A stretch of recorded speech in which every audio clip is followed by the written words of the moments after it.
anyone who knows your value will reward you. Because if they know your value, the first thing they want is to make sure they don't lose you. For those of you who work for people, do you think your boss feels he's overpaying you or underpaying you? You say, but my salary is low. Yeah, but you're still overpaid because your contribution is nowhere near your salary. Just check yourself.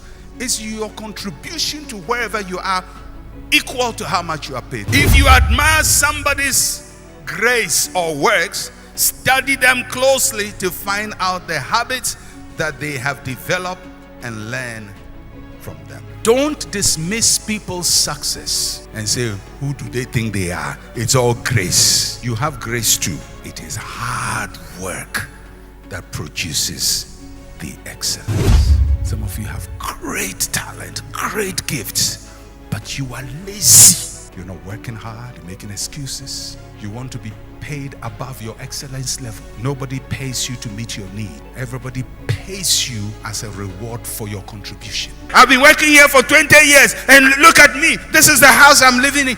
How much has your contribution been? Because I can tell you this. This is RichNation WBPT Podcast, the #1 podcast in the world. We introduce you to the people and ideas, and we bring people together. I want to address a very important question about how we become people of excellence or how we produce excellent results. Excellence, is it by grace or by works? It's a very fundamental question. Answer we give to this question will determine our approach to the whole concept of excellence. So let me first start by defining what I mean by grace and what I mean by works. So what is grace? And you can find many definitions from different theological points of view, but I'm going to give you my simplest definition of grace. It's a gift or favor from God to man. A gift or favor from God to man. So when we say something is of grace, it means it's a gift, and it means that it is a favor. It is something that you haven't worked for, something that you don't deserve, that has been made available to you. In the Bible, grace is an act of God, and He shows us grace to show us His love and to show us His power. So that is the definition of grace, a gift or favor from God to man. So what do I mean by works? Works is an effort of man to obtain something. An effort of man to obtain something. So when I ask excellence, is it grace, by grace, or by works? What I mean is excellence. Is it a gift or a favor from God, or it is something that is a product of our efforts? Is it something we make an effort to get, or is something that God gives to us by grace? If we say that excellence is favor or gift from God, then it will appear as if there is nothing we can do about it. God is the one who controls whether you're going to be excellent or not. And if we say that excellence is a result of our effort or works, then it will seem as if God has nothing to do with it. So one way or the other, it would lead us to some conclusion, either that this is just God, so don't do nothing about it, or this is you and God has nothing to do with it. So where do we place excellence? If we say that God wants us to be excellent, is it just something He gives us a gift for, or is something that we work hard for? And I'm going to take you through the scriptures to try and position this question properly. My first passage, my text would be from 1 Corinthians chapter 4, verse 7. And it's a very interesting verse. It says, "For who makes you differ from another? And what do you have that you did not receive? Now, if you did indeed receive it, why do you boast as if you had not received it?" Very interesting. It's talking about things we have received and where they came from and what our attitudes should be. There are three concepts I want to bring to your attention as we explore this question. The first concept says that we differ from one another because of what we have received from God. For who makes you differ from one another? What do you have that you did not receive? We differ from one another because of what we have received from God. In other words, our difference is a gift from God. What He has blessed us with separates us from others. So if God gives me the gift of music, which I don't have, it will separate me from somebody who has a gift to calculate numbers, which also I don't have. So the gift of music separates the musician from the mathematician. And so our gift separates us. That's the first thing that I want to bring your attention to. We differ from one another because of what we have received from God, the gift that God has given to us.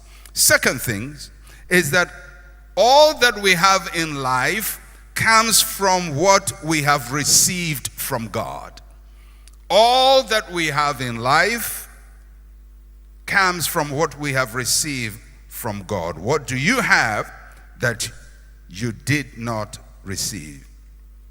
Every achievement or height we get to in life is based on what we have received from God. Very important. All that we have in life comes from what we have received from God. What we've received from God makes a difference from us, and all that we have is based on what we have received from God. The third is that in consequence of this, we cannot boast of what we have as if we didn't receive it from God. So we can't be arrogant as if everything we have was just produced by us. So no effort of ours could have gotten us what we have if the Lord had not given it to us. That is what 1 Corinthians chapter 4 verse 7 it's telling us. God has given us some things. It makes the difference between us. And no matter what we have achieved in life, He is the owner. Now, when you look at that passage, then it would seem as if really we have nothing to do with excellence. It is a gift from God, and we cannot boast about it. But is that all that we should be looking at? Well, I'll give you another perspective, and that is in Proverbs chapter 31 and verse 10. Now, you know that from Proverbs 31 from verse 10, it talks about what has been known as the virtuous woman, and gives qualities about the virtuous woman. But I'm not teaching or bringing your attention to this verse because I'm going to teach about women and how to be a virtuous wife and so on. But I'm just using this verse to explain something about excellence and how it is achieved. Now, Proverbs chapter 31 verse 10 says, "Who can find a virtuous wife? For her worth is far above rubies." Now look, the word virtuous, as it is used in this passage, means strong, capable, and efficient. Who can find a strong, capable, and efficient woman? This is a description of her quality, not her gift. A woman who is strong, I'm sure the men would also want to say they will join in and be virtuous husbands. Strong, capable, efficient. Then the passage says that her price is above rubies, or her worth is above rubies. So the question is, who can find her? Who can find her? When the passage says who can find, it doesn't mean that it is not possible to find. It means that it is rare. It is rare to find a person who is strong, capable, and efficient. They're not easy to come by. It's not easily seen. Now, I suppose that if God made people virtuous, then it should be easily seen. But here we say that this kind of person is not easy to find. It is rare because there's something that the person does that others do not do. And you'll find it, I will show it to you very soon. And the passage says that her value is more than money. A lot of us have value that can be readily matched to a certain monetary amount. But this kind of person has value beyond any amount. In other words, no matter how much you pay them, you still feel you have underpaid them. And there are other people that no matter how low you pay them, you feel you have overpaid them.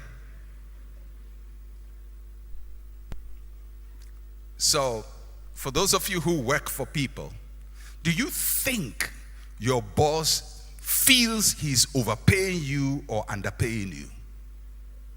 Not whether you feel you are being overpaid or underpaid, but do you think your boss thinks he's wasting money on you or getting value out of you?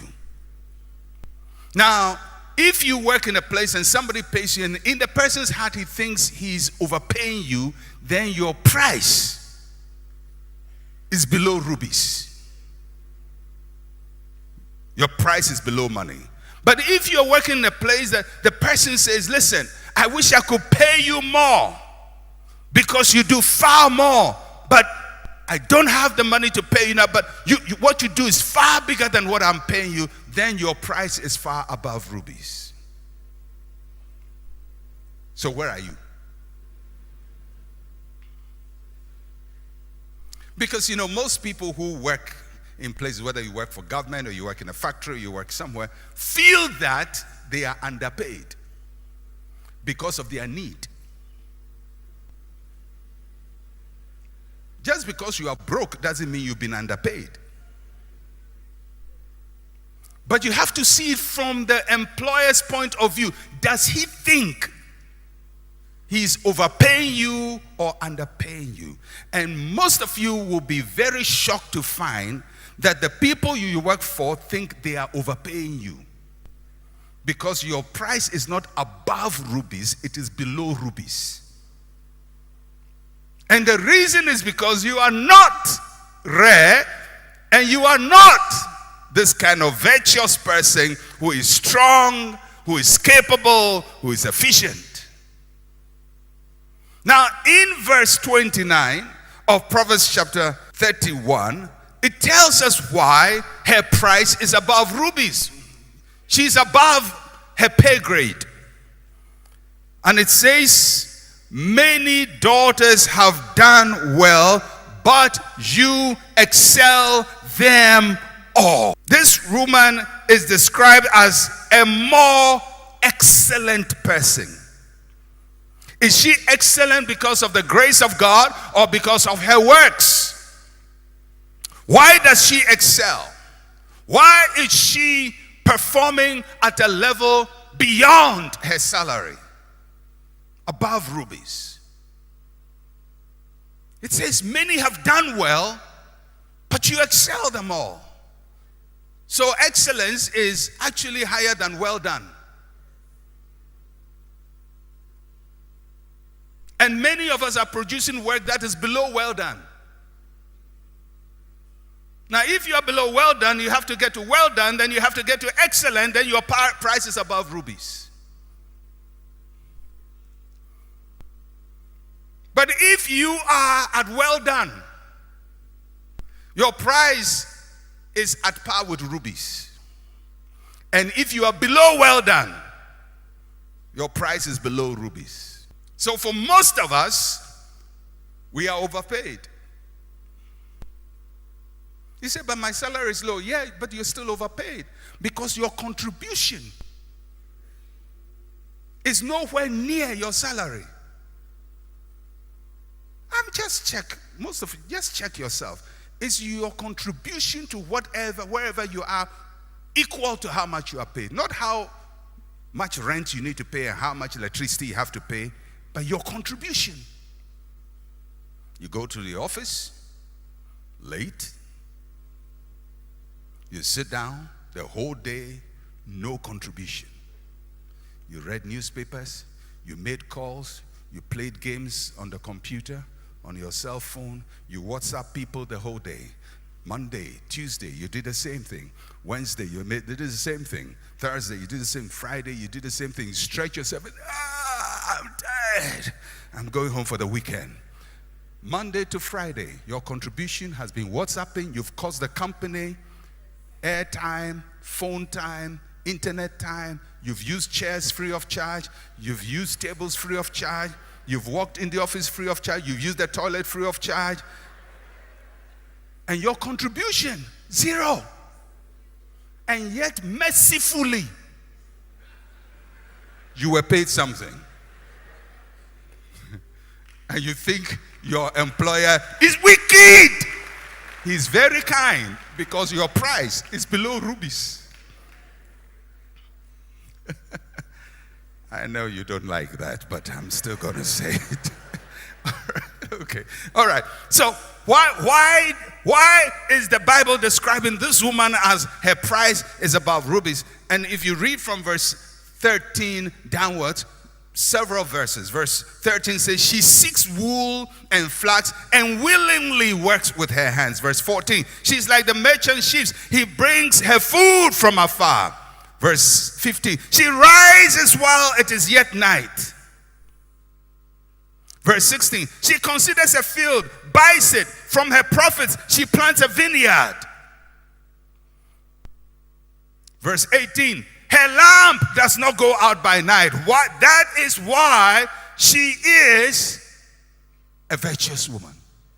And that is why her price is far above rubies. And that is why many have done well, but she excels them all. It's not simply because she loves God more, or because she worships more, or because she goes to church more, or reads the Bible more, but she wakes up whilst it is night. She buys one business and reinvests the money in another one, and she is working her merchants from afar.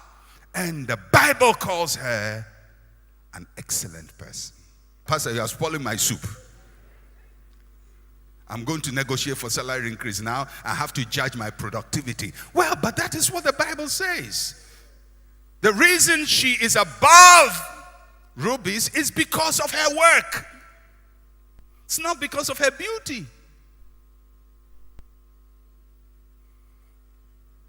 So is it grace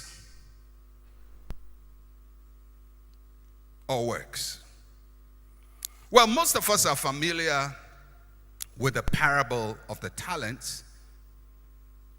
And I'm not going to read it, but the reference is in Matthew chapter 25 from verse 14 to 30. But most of you are familiar with it, so I'm not going to read it.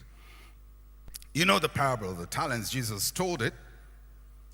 A man is going to travel, a master, calls 3 servants, gives them talents. One he gave 5, one he gave 2, the other he gave 1. Then he goes. He comes back. The one who has 5 has worked with it and doubled it to 10. The one who has 2 doubled it to 4. The one who has 1 reproduces the 1. And he thinks he's done a good job by saying, this is the assignment you gave me. Receive the assignment back. It's like somebody, your boss is traveling. He says, listen, whilst I'm away, this is something we need to work in the office. So he gives you a note sheet. Number 1, make sure the internet is working. Number 2, make sure this is. Number 3, balance the account. Number 4, whatever. Gives you about 12 things to do in a paper. And gives it to you and say, why work on these things whilst I'm away. And then he goes away and he comes back and you take the paper he gave you and give it back to him. And say, sir, the thing you gave me is what I have given you. And you think that is hard work. And no wonder the master looked at that servant and said, you are wicked and unprofitable.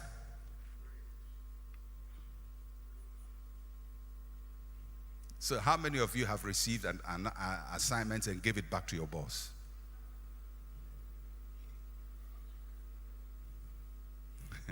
He traveled for 1 month. He came, the work is undone. The assignment is presented. Sir, you told me to do this. Take it back. So in the parable of the talent, the master represents God and he's a judge. But what does he judge?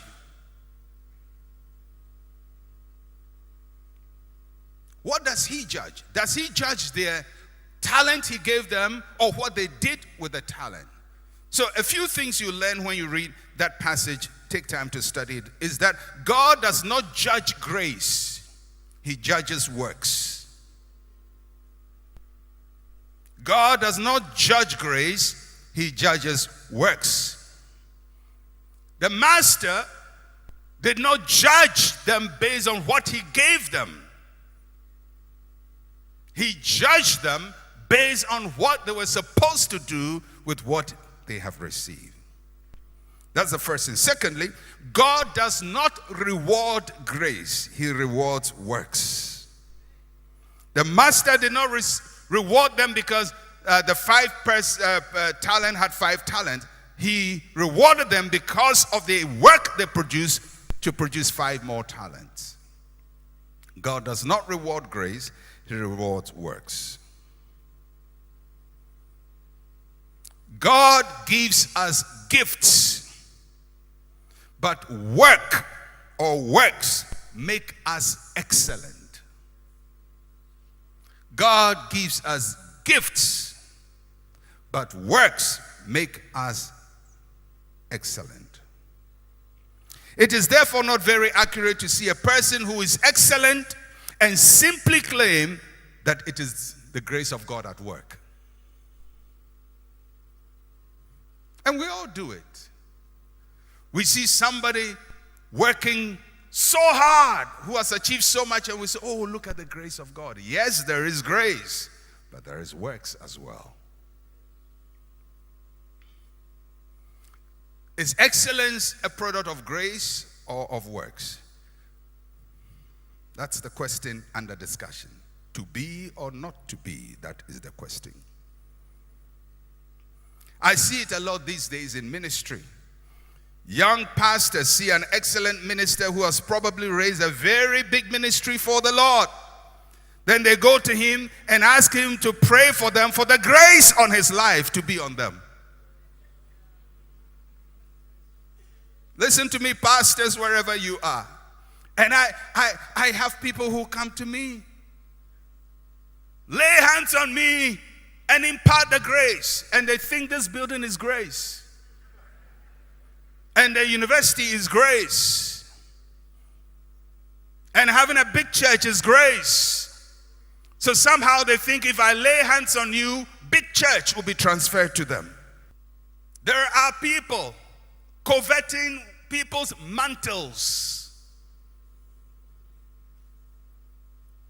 And they think that if I can go to his ministry, sow a seed into his life, he prays for me, lays hands on me, and somehow grace will come on me. Because we see excellence as a product purely of grace with no works. There are people seeking the anointing that was on other people. I remember when Catherine Kuhlman, great woman of God, died. And people were wondering, where did her mantle fall? Who received the grace? Who received the anointing? And they're still wondering.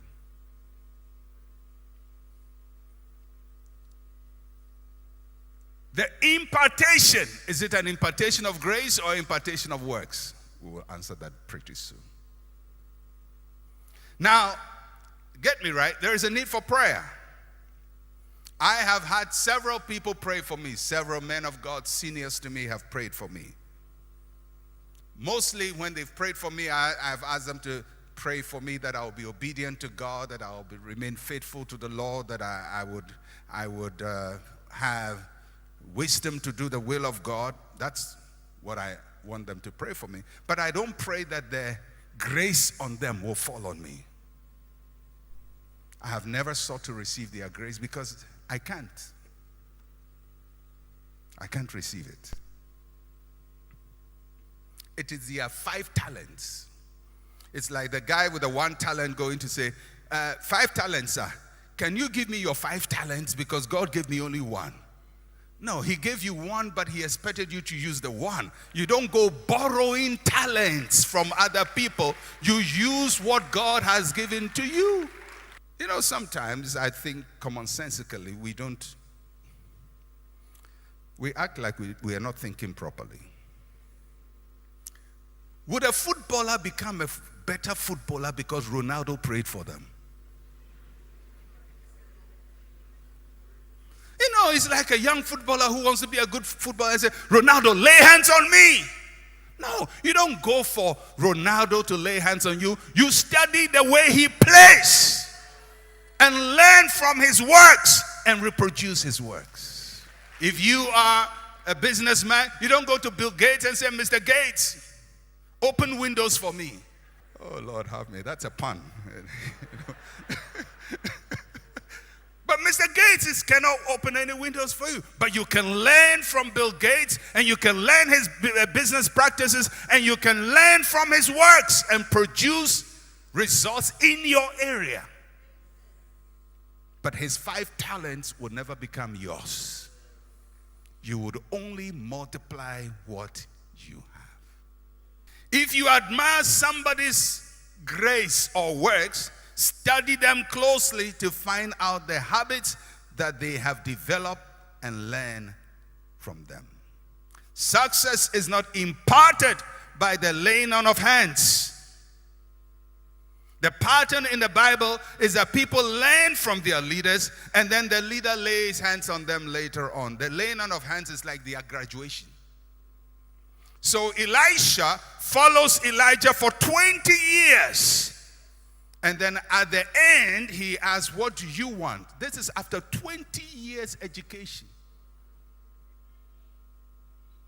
If he started from class 1, 6 years to finish primary school, 3 years, SSS, that's 9 years, JSS, 3 years, 12 years, he's now finished SHS, 12 years, 4 years, first degree, 1 year, accelerated masters, 3 years, accelerated PhD. Then it is after 20 years that he now qualifies. Elijah didn't just say, oh, just get this hands laid on you and you will be like me. No, after 20 years. Joshua had been with Moses for 40 years. From the day they left Egypt, he had been studying Moses for 40 years, and after 40 years, Moses lays hands on him. And if you study about Joshua, he studied Moses like a textbook. When Moses went to the mountain, he was in the mountain waiting for him. He studied the guy, and he had what the Bible calls his spirit.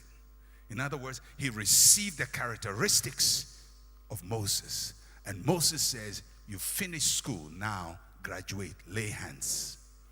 But what people want now is graduation before school. Because they believe that excellence is a grace. So people would travel and go to Bishop Oyedepo, lay hands on me, receive your mantle. Pastor Debo, lay hands on me, receive mantle. Go to some other person, lay hands on me, receive mantle. And they go mantleless and come back mantleless. Because folks, that's not how it works. That's not how it works. So there are people who are seeking to partake of the grace on the lives of successful people. But the reality is that what you want to partake of is of his ways that have produced the success. So I know the questions people will be asking, are you saying it is all works? That God's grace has nothing to do with this? So let me illustrate with an answer. Jesus tried to answer complex questions with parables. So let me give you my version of it. And many of you have seen it before, probably you've done it before. It happens on school graduation days, especially primary schools and so on. A young girl is the highest performing student in the class, and she's tops mathematics, tops science, tops English, tops whatever subject they are studying, top. And people are clapping for her. Clap, clap, clap, clap, clap, clap, clap, clap. Everybody's excited about what the girl has achieved. She receives the prize, shakes the hand of whoever gives her the prize, and then we see the girl would walk to where her parents are and give the prize to the parents. And then she gets another prize, and she takes the prize and gives it to the parents. And then finally they say, the overall best student for the class, Grace Amankwa. And she picks the prize, and she gives it to the parents.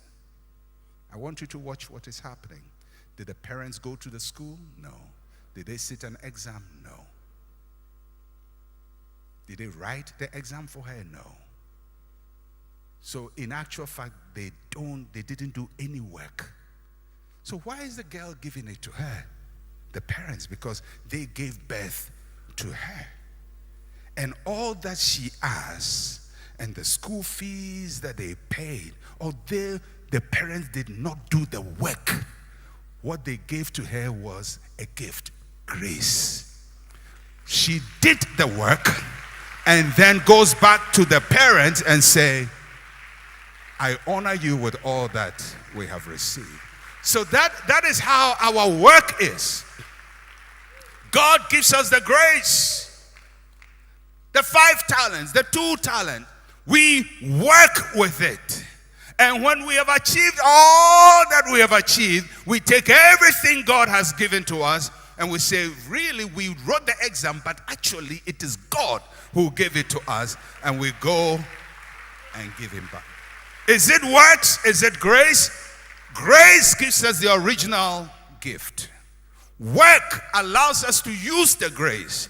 And then in the end, we thank grace for giving us the gift in the first place.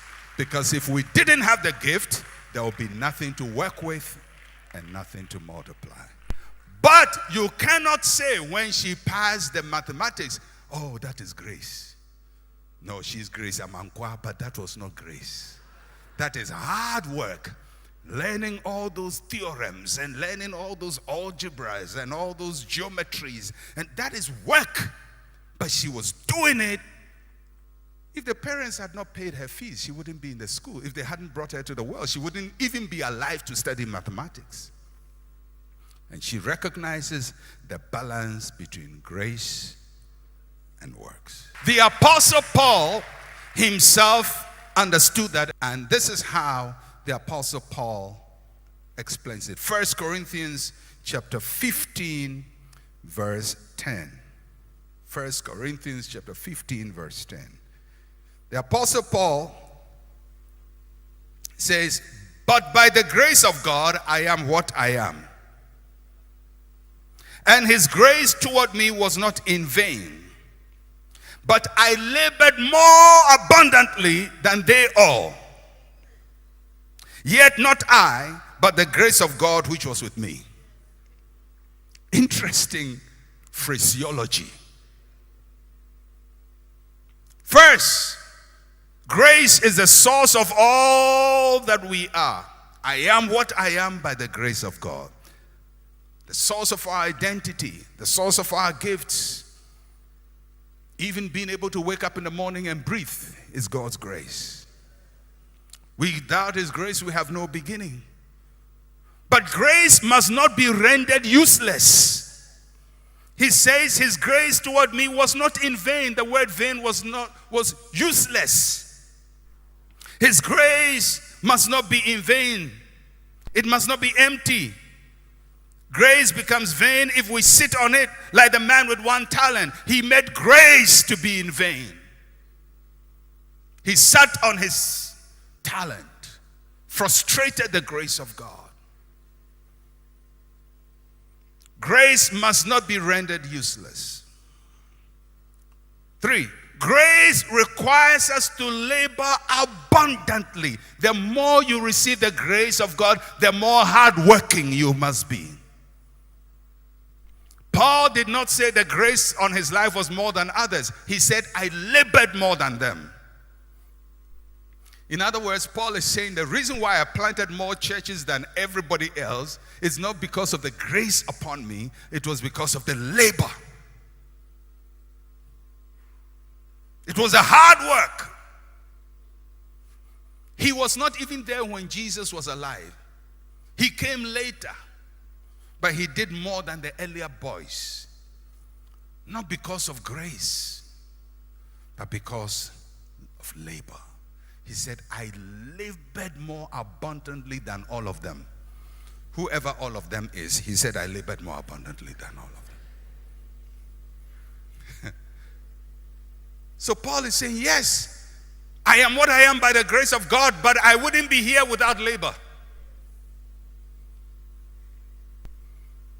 And then finally, Paul says, grace takes the credit. Grace makes us honor God for all of our success. He says, I labored more abundantly than they all, yet not I, but the grace of God which was with me. Like the schoolgirl, she labored more abundantly, she studied hard, but she recognizes without the grace I received from my parents, I wouldn't even have the opportunity to study hard. So, as a pastor in this Accra, Ghana,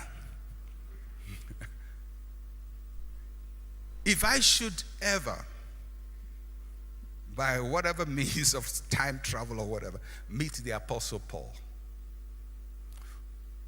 what should I desire from him? Would I say, Paul, the great man of God, lay hands on me and impart your grace on me? Because since you left, nobody has received your mantle. I need it now. Or should I go to Paul and say, Paul, show me how you did it. How did you manage your life? When you woke up in the morning, what did you do? In the afternoon, what did you do? How do you manage stress? How do you manage when you were beaten? How did you manage to work so hard in the midst of so difficult an environment? Of the two, which one will make me more Paul-like. The second one. The first one, he will lay hands on me and I will not get his 5 talents. I still have my 1 talent. But the second one, I can learn from him so that with my 1 talent, even if I don't do all that he did, I will do far better than what I am doing. Don't dismiss people's success and say, who do they think they are? It's all grace. You have grace too. Where is your works? It's all grace. You are boasting as if you are somebody. It's all grace. It's all by God's grace. Yes, it was God's grace that gave the gift originally. But it is hard work that produces the excellence. So, in conclusion, all I'm saying is, God has graced you. Some of you have great talent, great gifts, but you are lazy. I'll say to these people too. In conclusion, God has blessed you, He has graced you, He has gifted you, but you are lazy. No response. I'll go to the middle line.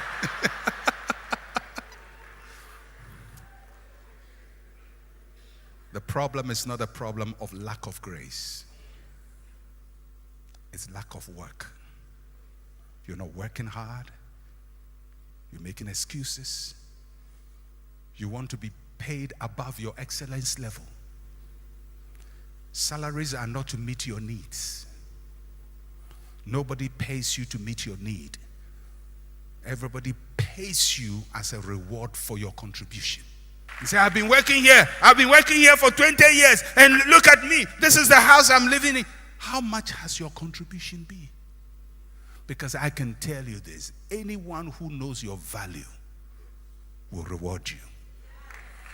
Because if they know your value, the first thing they want is to make sure they don't lose you.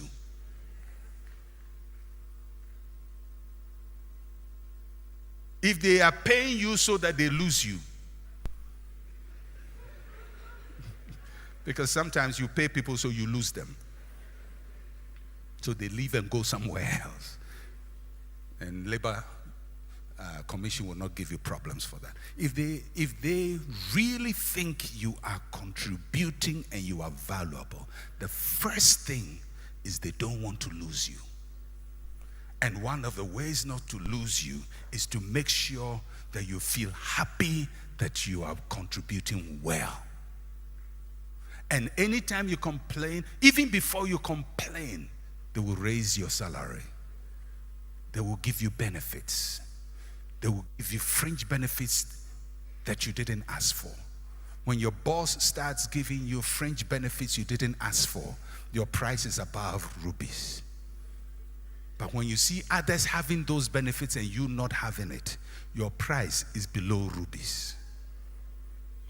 I know it hurts your pride. I know I've really wounded your pride today, and you may not like me after service today. You say, Pastor, you have the way you preached today, Pastor, today, I didn't check you at all. I didn't check you.